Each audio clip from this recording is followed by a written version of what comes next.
আমি আমার জানাজা পড়ে রাখছি, আমি সবসময় জানাজা পড়ে হই। কি কি কি তুমি জানাজা পড়ে রাখছো? পাড়ার গো পাড়া কোথায়?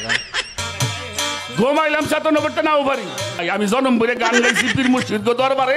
তুমি জন্ম বইরে গাঞ্জা খাইছো পীর মুর্শিদের দরবারে, তোমার জানাজা আমি যখন মারা যাবো কেউ যদি জানাজা দেবে না আসে না আসলো।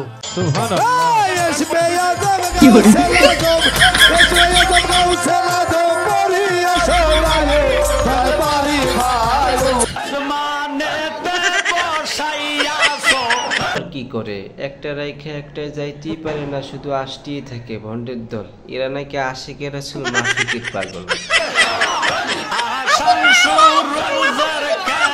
পাগলা তিতা মিডা বোঝে না, ও পাগলা রে জিলাপি দিয়ে হবে।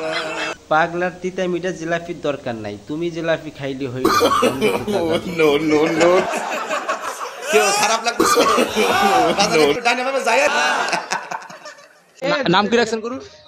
তাহির। পাগলামি করে প্রচন্ড এবং সকালে আমরা যারা যারা মাজার বিরোধী ওনারা বল স্টেজে উঠেই মাজারের কথা শুরু হয়ে গেছে। এর থলিতে কিছু নাই, আর এটা কি মানুষের মতো লাগে? মাজারের মধ্যে মশারি টাঙ্গায় কেন? মাজারকে এত সাজসজ্জা করে কেন? ভন্ডামির জায়গা পাও না? না মাজার কি সাজসজ্জা করার জায়গা? মাজার মানি ভন্ডামির জায়গা, মাজার মানি হাসান করার জায়গা। কথা বলার কোনো দিশে পাও না? না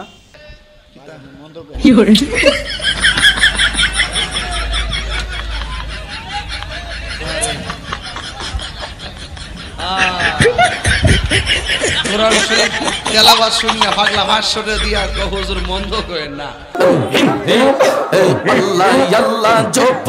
ইসরায়েল ইহুদিরা ফিলিস্তিনি বোমাগুলো না ফেলে এদের ঘর বাড়ির উপর যদি ফেলাইতো, তাহলে বাংলাদেশটা পাপ মুক্ত হইতো।